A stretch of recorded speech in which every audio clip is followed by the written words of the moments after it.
సాధారణంగా మనం ఏదైనా మెడికల్ డయాగ్నోసిస్ గురించి మాట్లాడేటప్పుడు అందులో ఒక స్పష్టమైన ఖచ్చితత్వం ఉంటుందని ఆశిస్తాం కదా. అంటే ఒక ఇంజనీరింగ్ లెక్కలాగనమాట. ఒకరి కాలు ఎముక విరిగితే డాక్టర్ ఎక్స్రే తీస్తారు, ఆ ఫిల్మ్ చూపిస్తూ ఇదిగో ఇక్కడే పగులుంది, ఈ ప్లాస్టర్ వేస్తే సరిపోతుంది అని చాలా సులభంగా చెప్పేస్తారు. అవును, అదొక స్పష్టమైన విభజన. విరిగిందా లేదా అనేది బ్లాక్ అండ్ వైట్లో తెలిసిపోతోంది. కంటికి కనిపించే సమస్య కాబట్టి మనం కూడా మానసికంగా ఒక భరోసా ఫీలవుతాం. సమస్యను ఒక నిర్దిష్టమైన కేటగిరీలో పెట్టేయొచ్చు కదా. కరెక్ట్. కానీ ఈ ఎక్స్రే లాజిక్ మన శరీరంలోని ప్రతి అవయవానికి వర్తించదు. ముఖ్యంగా మన శరీరంలోని అత్యంత సంక్లిష్టమైన వడపోత యంత్రాంగం దగ్గరికి వచ్చేసరికి, అంటే కిడ్నీలు, మూత్రనాళ వ్యవస్థల దగ్గరికి వచ్చేసరికి ఆ లెక్కలన్నీ మారిపోతాయి. అవునవును, పూర్తిగా మారిపోతాయి. ఇది కేవలం పైపుల్లో నీళ్లు వెళ్లే వ్యవస్థ కాదు. రసాయనాలు, హార్మోన్లు మరియు రోగనిరోధక వ్యవస్థలు ఎప్పుడూ ఒకదానితో ఒకటి పోరాడుకునే ఒక యుద్ధభూమిలాంటిది. ఎగ్జాక్ట్లీ. మెడికల్ డయాగ్నోసిస్లో అత్యంత గందరగోళంగా ఒక పజిల్లాగా కనిపించే ప్రాంతమిదే. ఇక్కడ సమస్య బయట నుంచి రావచ్చు, లేదా ఒక్కోసారి మన శరీరమే మనపై దాడి చేయవచ్చు. నిజమే. అందుకే ఇదొక ఫ్యాసినేటింగ్ టాపిక్. అందుకే ఈరోజు మన ఈ లోతైన విశ్లేషణలో ఈ అంతుచిక్కని అడవిలోకి అడుగుపెడదాం. మన దగ్గరున్న సోర్సెస్, వ్యాసాల ఆధారంగా అసలు ఈ కిడ్నీలు ఎలా పనిచేస్తాయి, బయటి ఇన్ఫెక్షన్ల వల్ల ఈ వ్యవస్థ ఎలా దెబ్బతింటుంది, మనం రోజూ వేసుకునే మందులు లోపల ఎలాంటి రసాయన మార్పులు తెస్తాయి, మరియు చివరికి మన కణాలే క్యాన్సర్గా ఎలా మారతాయో అనే విషయాలను డీకోడ్ చేద్దాం. తప్పకుండా. కేవలం ఏమి జరుగుతుంది అనే కాకుండా ఎందుకు జరుగుతుంది అనేది తెలుసుకోవటం మన మిషన్. ఆ యంత్రాంగం వెనక ఉన్న లాజిక్ అర్థమైతే మన శరీరం ఎంత అద్భుతంగా, ఒక్కొక్కసారి ఎంత విచిత్రంగా పనిచేస్తుందో మనకు స్పష్టమవుతుంది. రైట్. ముందుగా ఆ విచిత్రమైన పరిస్థితి గురించే మాట్లాడుకుందాం. బయట నుంచి వచ్చే ఇన్ఫెక్షన్లు మన సొంత వడపోత వ్యవస్థపై ఎలా దాడి చేస్తాయో చూస్తే నాకు చాలా ఆశ్చర్యం వేసింది. దీంట్లో పోస్ట్ స్ట్రెప్టోకోకల్ గ్లోమరులోనెఫ్రైటిస్ లేదా పిఎస్జిఎన్ అనే పరిస్థితి గురించి చదివాను. పిఎస్జిఎన్, పిల్లల్లో నెఫ్రైటిక్ సిండ్రోమ్కు ఇది అత్యంత సాధారణ కారణం. అవును, అదే. పిల్లల్లో గొంతు నొప్పి లేదా ఇంపెటిగో లాంటి చర్మ ఇన్ఫెక్షన్ వచ్చినప్పుడు అది తగ్గిపోయిన 2 నుంచి 4 వారాల తర్వాత కిడ్నీల మీద ఎఫెక్ట్ పడుతుందట. అసలు గొంతులో ఉన్న బ్యాక్టీరియా వారం రోజుల తర్వాత కిడ్నీలను ఎలా దెబ్బతీస్తుంది, ఆ రెండుంటికి సంబంధం ఏంటి? చూడండి, ఇక్కడే మన రోగనిరోధక వ్యవస్థ అంటే ఇమ్యూన్ సిస్టమ్ చేసే అతి పెద్ద పొరపాటుంది. Group A beta haemolytic streptococcus అనే బ్యాక్టీరియా గొంతులోకి రాగానే దాన్ని చంపడానికి మన శరీరం కొన్ని యాంటీబాడీస్ని సైనికుల్లాగా ఉత్పత్తి చేస్తుంది. సరే, ఆ సైనికులు వెళ్లి బ్యాక్టీరియాతో పోరాడతారు, ఇన్ఫెక్షన్ తగ్గిపోతుంది. అంతవరకు అంతా సవ్యంగానే ఉంటుంది కదా. ఆ తర్వాతే అసలు కథ మొదలవుతుంది. బ్యాక్టీరియా చనిపోయిన తర్వాత ఆ యాంటీబాడీస్ మరియు బ్యాక్టీరియా అవశేషాలు కలిసిపోయి ఇమ్యూన్ కాంప్లెక్స్లుగా మారిపోతాయి. ఇవి ఒక రకమైన చెత్తలాంటివి. ఓహో, ఆ చెత్త కిడ్నీలోకి వెళ్తుందా? అవును. ఇవి రక్తంలో ప్రయాణించి కిడ్నీల్లోని గ్లోమ్యురులార్ బేస్మెంట్ మెంబ్రేన్ అనే సున్నితమైన వడపోత పొరమీద వెళ్లి పేరుకుపోతాయి. ఇది ఒక టైప్ 3 హైపర్ సెన్సిటివిటీ రియాక్షన్. ఒక్క నిమిషం, దీన్ని నేనొక ఉదాహరణతో అర్థం చేసుకోవడానికి ప్రయత్నిస్తాను. కిడ్నీని ఒక కాఫీ ఫిల్టర్ అనుకుందాం. మనం రోజూ కాఫీ వడబోసేటప్పుడు ఆ కాఫీ పొడి అంతా ఫిల్టర్ అడుగున గట్టిగా పేరుకుపోతే నీరు ఎలా ముందుకు వెళ్లలేక ఆగిపోతుందో ఇక్కడ కూడా అదే జరుగుతుందా? ఎగ్జాక్ట్లీ. చాలా మంచి ఎగ్జాంపుల్. అంటే మన శరీరమే ఆ ఇమ్యూన్ కాంప్లెక్స్లనే చెత్తను తీసుకొచ్చి ఈ ఫిల్టర్ మీద పడేయడం వల్ల వడపోత యంత్రాంగం పూర్తిగా ఉక్కిరిబిక్కిరవుతోందన్నమాట. కరెక్ట్గా పట్టుకున్నారు. ఆ పేరుకుపోయిన చెత్తను మనము ఎలక్ట్రాన్ మైక్రోస్కోప్ కింద చూస్తే చాలా స్పష్టంగా కనిపిస్తుంది. ఆ మెంబ్రెయిన్ కింద పెద్ద పెద్ద గోపురాల ఆకారంలో, అంటే డోమ్ షేప్లో ఈ నిక్షేపాలు ఉంటాయి. ఇమ్యునోఫ్లోరసెన్స్లో చూస్తే ఒక క్రమపద్ధతి లేకుండా లంపీ బంపీ ఆకృతిలో మెరుస్తూ కనిపిస్తాయి. ఇందులో ప్రధానంగా ఐజీజీ, ఐజీఎం మరియు C3 అనే ప్రోటీన్లు ఉంటాయి. ఇక్కడ ఒక అనుమానం. C3 అన్నారు కదా, అంటే మన రక్తంలో ఉండే కాంప్లిమెంట్ సిస్టమ్ ప్రోటీన్లు కూడా ఇందులో వాడేయబడతాయా? అవునవును. ల్యాబ్ రిపోర్ట్స్లో చూస్తే ఆ బ్యాక్టీరియాకి వ్యతిరేకంగా పోరాడిన యాంటీ స్ట్రెప్టోకోకల్ యాంటీబాడీస్ అంటే ASO మరియు యాంటీ డిఎన్ఏస్ బి రక్తంలో చాలా ఎక్కువగా ఉంటాయి. కానీ C3 అనే ప్రోటీన్ స్థాయి మాత్రం బాగా తగ్గిపోతుంది. అదెందుకు తగ్గుతుంది? ఎందుకంటే ఆ C3 ప్రోటీన్ అంతా కిడ్నీ ఫిల్టర్ల మీద ఆ డిపాజిట్స్లో ఉండిపోతుంది. అయితే C4 ప్రోటీన్ మాత్రం సాధారణంగానే ఉంటుంది. ఇది డయాగ్నోసిస్కి చాలా ముఖ్యం. రైట్.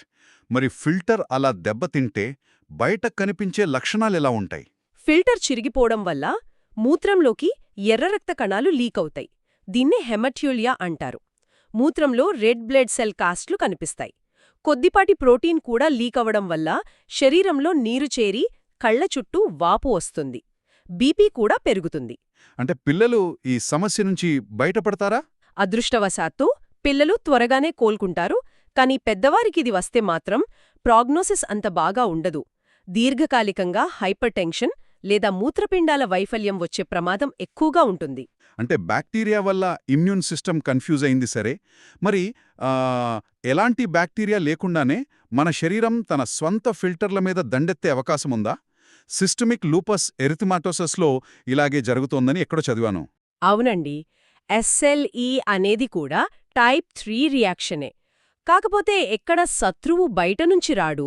మన శరీరం తన స్వంత కణాల్లోని DNAకి వ్యతిరేకంగానే యాంటీ DNA యాంటీబాడీస్ను తయారు చేస్తుంది. వావ్! మన స్వంత DNA పైనేనా? అవును. అవి మన రక్తంలోని DNAతో కలిసిపోయి ఇమ్యూన్ కాంప్లెక్స్లుగా మారి గ్లోమెరులస్లో పేరుకుపోతాయి. దాంతో అక్కడ తీవ్రమైన ఇన్ఫ్లమేషన్ అంటే మంట వచ్చి కిడ్నీ దెబ్బతింటుంది. దీన్నే లూపస్ నెఫ్రైటిస్ అంటారు. వావ్! అంటే ఫిల్టర్ మీద మనమే డైరెక్ట్గా దాడి చేయడమన్నమాట. మరి TTP అంటే థ్రాంబోటిక్ థ్రాంబోసైటోపెనిక్ పర్పురా అనే పరిస్థితిలో ఏం జరుగుతుంది? ఇక్కడ కూడా యాంటీబాడీసే కారణమా? కాదు. ఇక్కడ యంత్రాంగం వేరు. TTP అనేది ఇమ్యూన్ కాంప్లెక్స్ సమస్య కాదు. దీన్ని ఒక ప్రైమరీ థ్రాంబోటిక్ మైక్రోయాంజియోపతి అంటారు. అంటే మన రక్తంలో గాయాలను మాన్పడానికి ఉండే ప్లేట్లెట్స్ అనవసరంగా అత్యుత్సాహంతో యాక్టివేట్ అయిపోతాయి. ఓకే. అలా యాక్టివేట్ అయితే ఏమవుతుంది? అవి చిన్న చిన్న కేశనాళికల్లో ఒక వలలాగా అల్లుకుని రక్తం గడ్డకట్టేలా చేస్తాయి. కేవలం కిడ్నీలకే కాదు, బ్రెయిన్కి వెళ్లే నాళాల్లో కూడా ఈ గడ్డలు ఏర్పడతాయి. దీనివల్ల ఆర్గన్ డ్యామేజ్ జరుగుతుంది. అంటే పైపుల్లో అడ్డంకులేర్పడతాయన్నమాట. అవును. ఇక్కడ ఇంకో ఘోరమేంటంటే ఆ ప్లేట్లెట్స్ అల్లిన వలల గుండా అంటే ఆ క్లాట్స్ గుండా ఎర్ర రక్త కణాలు బలవంతంగా వెళ్లడానికి ప్రయత్నించినప్పుడు అవి కోసుకుపోయి పగిలిపోతాయి. అయ్యో! అంటే కణాలు ముక్కలైపోతాయా? అవును. దాంతో హెమోలైటిక్ అనీమియా వస్తుంది. ఆ ముక్కలైన ఎర్ర రక్త కణాలనే మైక్రోస్కోప్లో షిస్టోసైట్స్ అని పిలుస్తారు. ఇదంతా వింటుంటే లోపల ఎంత పెద్ద యుద్ధం జరుగుతోందో అర్థమవుతోంది. సరే, ఇమ్యూన్ సిస్టమ్ కిడ్నీలను ఎలా అడ్డుకుంటుందో చూశాము. ఇప్పుడు మనం తీసుకునే మందులు, ముఖ్యంగా బీపీని కంట్రోల్ చేయడానికి వాడే టాబ్లెట్స్, ఈ కిడ్నీల్లో వడపోత ఒత్తిడిని ఎలా మారుస్తాయో పరిశీలిద్దాం. తప్పకుండా ఫార్మకాలజీ వైపు వెళ్దాం.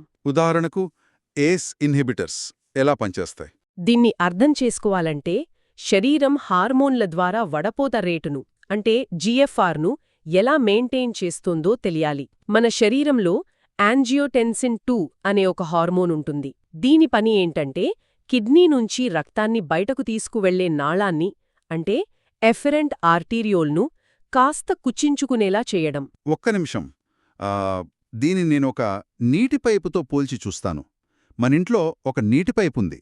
దాని చివర మనం వేలితో గట్టిగా నొక్కి పట్టుకుంటే వెనక భాగంలో నీటి ఒత్తిడి పెరుగుతుంది కదా? అంటే ఇక్కడ మన బొటనవేలు యాంజియోటెన్సిన్ 2 అన్నమాట. ఎగ్జాక్ట్లీ.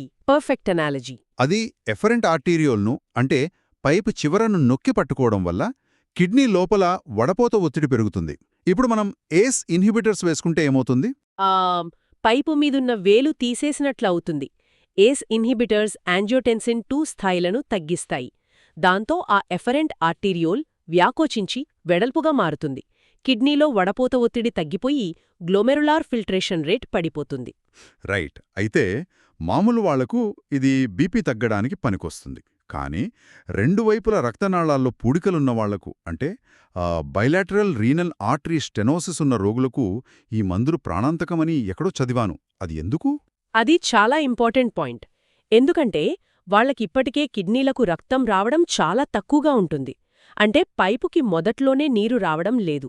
అలాంటి వాళ్ళ కిడ్నీలు పనిచేయాలంటే ఆ కొద్దిపాటి రక్తాన్ని ఫిల్టర్ చేయడానికి యాంజియోటెన్సిన్ 2 పైపు చివరను గట్టిగా పట్టి ఉంచాల్సిందే. అంటే వాళ్ళ ప్రాణాలు ఆ కాంపెన్సేటరీ మెకానిజం మీదే ఆధారపడి ఉన్నాయన్నమాట. అవును. ఆ సమయంలో వాళ్లకు ఏస్ ఇన్హిబిటర్స్ ఇస్తే ఆ ఉన్న కాస్త ఒత్తిడి కూడా పడిపోయి కిడ్నీలు పూర్తిగా ఫెయిల్ అయిపోతాయి. దాన్నే ఎక్యూట్ కిడ్నీ ఫెయిల్యూర్ అంటారు. ఓహో! అంటే ఒకరికి ప్రాణాలు పోసే మందు ఆ మెకానిజం తేడా వల్ల మరొకరికి విషంలా మారుతుందన్నమాట. మరి బీటా బ్లాకర్స్ పాత్రేమిటిందులో? అవి బీపీని ఎలా తగ్గిస్తాయి? చూడండి, కిడ్నీలో ఒక అలారం సిస్టమ్ ఉంటుంది. అదే రెనిన్ అనే ఎంజైమ్. బీటా బ్లాకర్స్ నేరుగా కిడ్నీలోని బీటా-1 రిసెప్టార్లను బ్లాక్ చేసి ఆ రెనిన్ విడుదల కాకుండా అడ్డుకుంటాయి. రెనిన్ ఆగిపోతే దానికి చైన్ రియాక్షన్ లాగా వచ్చే యాంజియోటెన్సిన్ 1, యాంజియోటెన్సిన్ 2 మరియు ఆల్డోస్టిరాన్ స్థాయిలన్నీ తగ్గిపోయి రక్తపోటు దానంతటారే కంట్రోల్ అవుతుంది. ఇప్పుడు డయూరిటిక్స్ దగ్గరికి వద్దాం. అంటే మూత్రం ఎక్కువగా వచ్చేలా చేసే మందులు. శరీరంలో నీరు ఎక్కువగా చేరినప్పుడు థియాజైడ్స్, లూప్ డయూరిటిక్స్ అనే 2 రకాలు వాడతారని విన్నాను. అవును, ఇవి చాలా కామన్గా వాడే మందులు.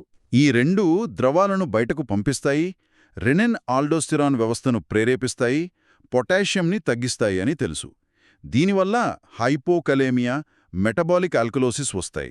కానీ ఈ రెండింటికి అసలు ఫంక్షనల్ తేడా ఏమిటి? తేడా కాల్షియం విషయంలోనే ఉంటుంది. ఈ థియాజైడ్స్ అనేవి కిడ్నీలోని డిస్టల్ కన్వల్యూటెడ్ ట్యూబ్యుల్లో పనిచేస్తాయి. ఇవి సోడియంను బయటకు పంపేసి, అంటే హైపోనట్రీమియా చేసి, కాల్షియంను మాత్రం మళ్ళీ రక్తంలోకి లాక్కుంటాయి. దీనివల్ల రక్తంలో కాల్షియం పెరుగుతుంది. దీన్నే హైపర్ కాల్సీమియా అంటారు. మరి లూప్ డయూరిటిక్స్ అలా కాదా? కాదండి, లూప్ డయూరిటిక్స్ చాలా పవర్ఫుల్. అవి సోడియంతో పాటు కాల్షియంను కూడా మూత్రంలోంచి బయటకు పంపేస్తాయి. అందుకే అవి వాడితే కాల్షియం తగ్గిపోయి హైపోకాల్సిమియా వస్తుంది. డాక్టర్లు రోగి కాల్షియం లెవెల్స్ను బట్టి ఏది వాడాలో నిర్ణయిస్తారు. ఈ కెమికల్స్ గురించి మాట్లాడుతున్నాం కాబట్టి ఆల్డోస్టెరాన్ గురించి కూడా అడగాలి. ఇది ఎక్కువైతే ఏమవుతుంది? దీన్నే హైపర్ ఆల్డోస్టెరోనిజం అంటారు.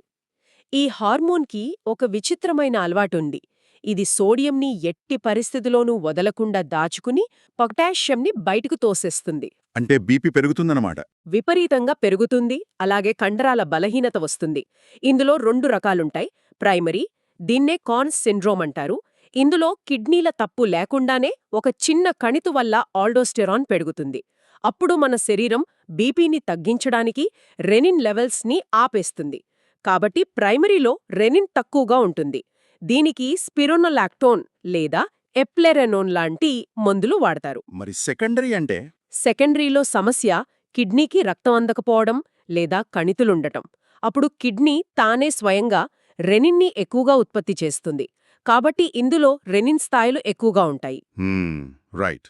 అలాగే పారాథైరాయిడ్ హార్మోన్ అంటే పీటీహెచ్ కూడా కిడ్నీల మీదే పనిచేస్తుంది కదా, దాని ఎఫెక్ట్ ఎలా ఉంటుంది? హైపర్ పారాథైరాయిడిజంలో ఈ హార్మోన్ ఎక్కువగా రిలీజ్ అవుతుంది.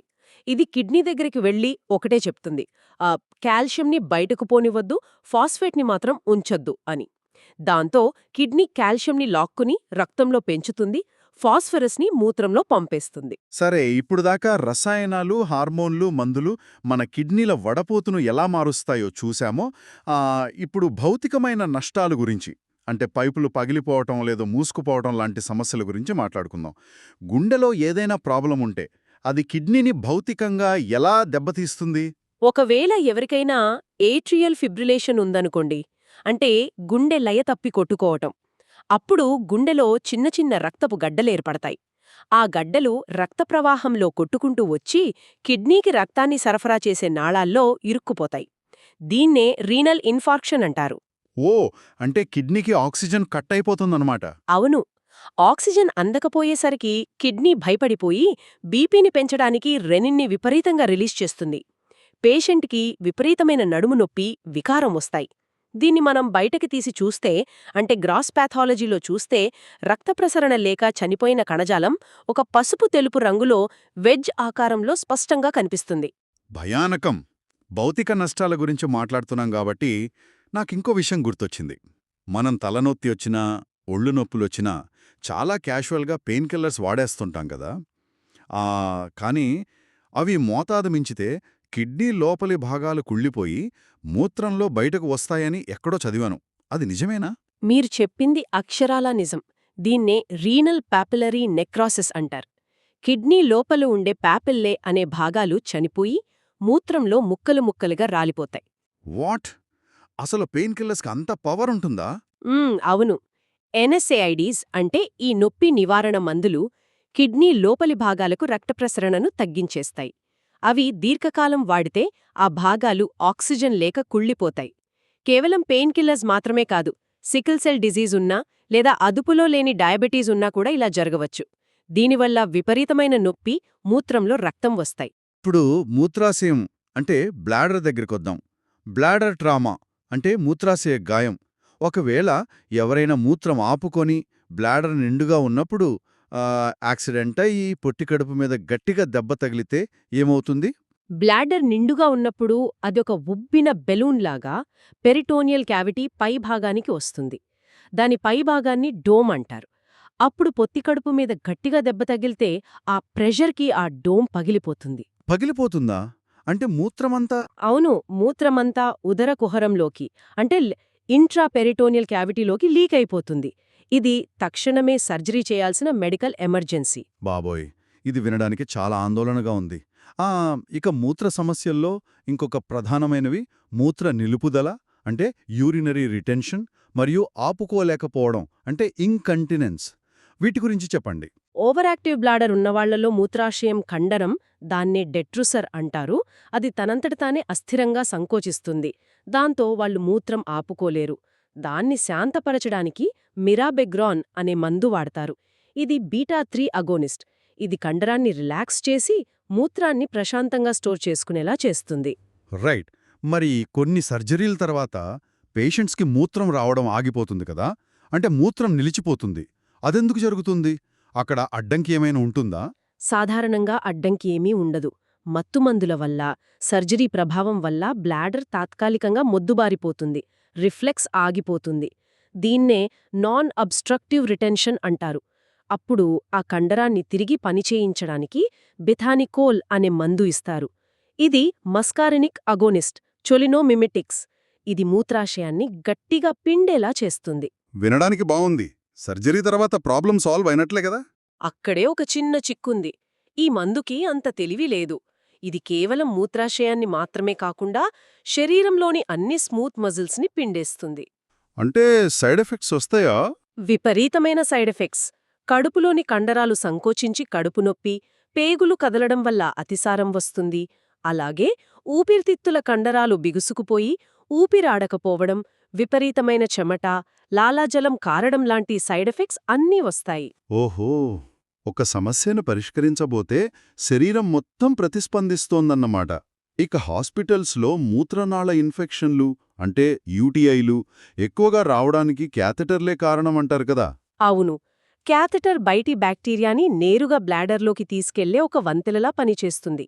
అందుకే దాన్ని అత్యంత స్టెరైల్ పద్ధతిలో ఉంచడం మరియు పేషెంట్కి అవసరం తీరిన వెంటనే దానిని తీసివేయడం అనేది ఇన్ఫెక్షన్ రిస్క్ తగ్గించడానికి ఏకైక మార్గం. ఇంకో విషయం, దీర్ఘకాలిక కిడ్నీ వ్యాధుల్లో రక్తహీనత పోగొట్టడానికి ఎరిథ్రోపోయిటిన్ SESS వాడతారని తెలుసు. ఇక్కడ నేనొక ప్రశ్న అడుగుతాను. పేషెంట్కి పదే పదే రక్తమెక్కించే కష్టం లేకుండా ఈ మందు కాపాడుతోంది కదా, మరి దాన్ని వాడితే లాభమే కదా, ఇందులో ప్రమాదమేముంది? బయటనుంచి రక్తం ఎక్కించాల్సిన అవసరం తప్పుతుంది. అది నిజంగా పెద్ద లాభమే. కాని ఇక్కడ సమస్య ఏంటంటే ఈ మందు మూలగదిని ప్రేరేపించి ఎర్ర రక్త కణాలను అమాంతం పెంచేస్తుంది. దాంతో రక్తం పల్చదనం కోల్పోయి చిక్కగా మారుతుంది. రక్తం చిక్కబడితే? రక్తం చిక్కబడితే బీపీ పెరుగుతుంది. నాళాల్లో రక్తం గడ్డకట్టే అంటే థ్రాంబో ఎంబాలిక్ ప్రమాదం వస్తుంది. అందుకే డాక్టర్లు ఈ మందుల వల్ల కలిగే లాభాలకు ఈ సైడ్ ఎఫెక్ట్స్కి మధ్య ఎప్పుడూ ఒక బ్యాలెన్సింగ్ యాక్ట్ చేయాల్సిందే. ఇప్పటివరకు బయటి బ్యాక్టీరియా, మనం వేసే మందులు, భౌతిక గాయాల గురించి విశ్లేషించాము. కానీ మన స్వంత కణాలే మనపై తిరుగుబాటు చేస్తే ఏమవుతుంది? అదేనండి, క్యాన్సర్స్. ముఖ్యంగా కిడ్నీ, బ్లాడర్ క్యాన్సర్ల పరిస్థితి ఏంటి? ముందు బ్లాడర్ క్యాన్సర్తోనే మొదలు పెడదాం. ఇందులో అత్యంత సాధారణమైనది యూరోథీలియో లేదా ట్రాన్సిషనల్ సెల్ కార్సినోమా. ఇది వృద్ధుల్లో, ముఖ్యంగా 60 ఏళ్లు పైబడిన వారిలో ఎక్కువగా కనిపిస్తుంది. ఇలాంటి నొప్పి లేకుండా మూత్రంలో రక్తం రావటం దీని ప్రధాన లక్షణం. ఆ మూత్రాశయం అనేది మన వ్యర్థాలను, రసాయనాలను నిల్వ చేసే తొట్టి లాంటిది కదా. అంటే మనం పీల్చే పొగ లేదా రసాయనాలు మూత్రం ద్వారా అక్కడికి చేరుకుని ఎక్కువసేపు ఉండడం వల్లే ఈ క్యాన్సర్ వస్తుందని నేను ఊహించవచ్చా? 100% కరెక్టుగా ఊహించారు. ధూమపానం చేసేవారికి లేదా రబ్బరు, ప్లాస్టిక్స్, రంగుల ఫ్యాక్టరీలో పనిచేసేవారికి, ముఖ్యంగా వాటిలోని ఆరోమాటిక్ అమైన్స్ వల్ల ఈ క్యాన్సర్ రిస్క్ ఎక్కువ. ఇంకా ఏమైనా మందుల వల్ల కూడా వస్తుందా? అవును, సైక్లోఫాస్ఫమైడ్ లాంటి ట్రీట్మెంట్స్ వాడినప్పుడు కూడా వాటి వ్యర్థాలు బ్లాడర్లో నిల్వ ఉండటం వల్ల కణాలు దెబ్బతింటాయి. ఒకవేళ ఆ క్యాన్సర్ కణితి బ్లాడర్ గోడలోని కేవలం పైపొరకే పరిమితమైతే పర్వాలేదు. కానీ మస్క్యులారిస్ ప్రప్రియా అనే కండరాల పొరలోకి గనక చొచ్చుకుపోతే ప్రోగ్నోసిస్ చాలా దారుణంగా ఉంటుంది. కిడ్నీ క్యాన్సర్ల విషయానికొస్తే రీనల్ సెల్ కార్సినోమా లేదా ఆర్సీసీ అనే పేరు విన్నాను.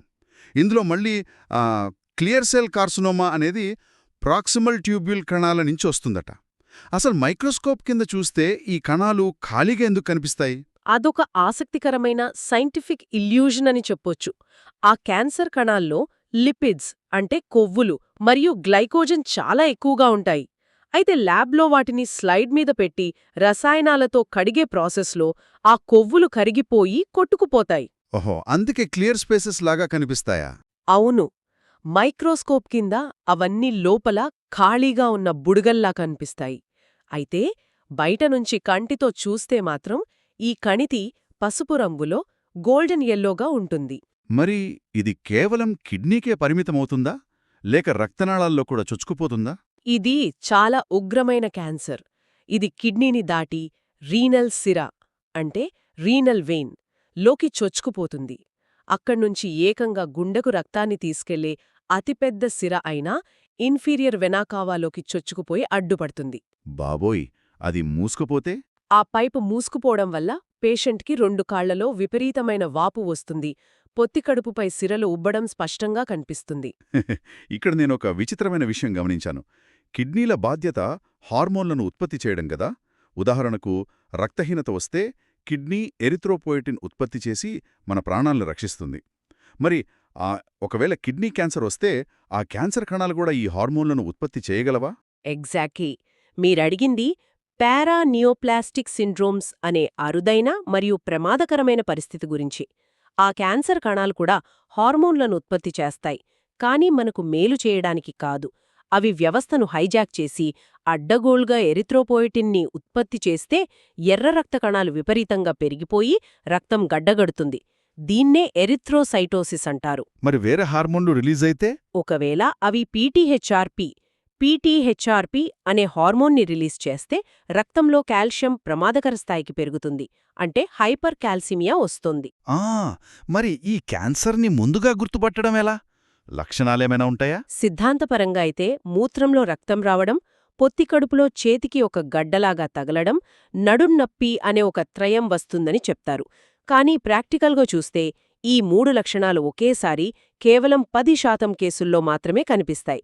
చాలాసార్లు ఇది సైలెంట్గానే పెరుగుతుంది. మరి ఇది ఎవరికైనా రావచ్చా? లేక ఇందులో జన్యుపరమైన కారణాలేమైనా ఉన్నాయా? ఖచ్చితంగా ఒక బలమైన జన్యుపరమైన లింక్ ఉంది. దీన్ని వాన్ హిపెన్ లిండౌ వ్యాధి అంటారు. మన శరీరంలో క్రోమోజోమ్ 3p మీద VHL జీన్ అని ఒకటుంటుంది. దాని ప్రధాన విధి ఏంటంటే కణాలు అడ్డగోలుగా పెరగకుండా బ్రేక్స్ వేయడం. ఇదొక ట్యూమర్ సప్రెసర్ జీన్. ఆ జీన్లో గనక మ్యూటేషన్ వస్తే ఆ బ్రేక్స్ ఫెయిల్ అయిపోతాయన్నమాట. కరెక్ట్. బ్రేక్స్ ఫెయిల్ అయితే క్యాన్సర్ కణాలు ఇష్టమొచ్చినట్లు పెరిగిపోతాయి కదా. పెరగడమే కాదు, అవి తమకు తాముగా బతకడానికి VEGF, PDGF లాంటి గ్రోత్ ఫ్యాక్టర్స్ని యాక్టివేట్ చేస్తాయి. అంటే వాటికి అవే రక్తనాళాలను పెంచుకుంటాయా? అవును, తమ చుట్టూ కొత్త రక్తనాళాలను ఏర్పరచుకుని ట్యూమర్ను రక్షించుకుంటాయి. ఈ కిడ్నీ క్యాన్సర్ రక్తంలో కలిసిపోయి ముందుగా ఊపిరితిత్తులకు, ఆ తర్వాత ఎముకలు మరియు కాలేయానికి వ్యాపిస్తుంది. ఊపిరితిత్తులకు మెటాస్టాసిస్ అవ్వడమనేది అత్యంత సాధారణం. వావ్! నిజంగా ఈ రోజు మనం చదివినవి చాలా లోతైన మరియు కాంప్లెక్స్ విషయాలు. సాధారణ బ్యాక్టీరియా ఇన్ఫెక్షన్లు మన ఇమ్యూన్ సిస్టమ్ను కన్ఫ్యూజ్ చేసి ఫిల్టర్ల మీద దాడికి ఎలా ఉసిగొల్పుతాయో చూశాము. బీపీ మందులు, డయోరెటిక్సు మన కిడ్నీలోని ప్రెషర్ వాల్స్తో ఎలా ఆడుకుంటాయో తెలుసుకున్నాము. అవును. అలాగే పెయిన్ కిల్లర్స్, మూత్రం నిలిచిపోవడం వల్ల వచ్చే భౌతిక గాయాలు, మరియు చివరిగా VHL లాంటి జన్యులోపాల వల్ల మన స్వంత కణాలే ఎలా తిరుగుబాటు చేస్తాయో కూడా విశ్లేషించాము. కరెక్ట్. ఈ చర్చతో మనకర్థమయ్యే అతిపెద్ద వాస్తవమేమిటంటే, కిడ్నీలు కేవలం రక్తాన్ని వడబోసే జల్లెడలు ఏమాత్రం కావు.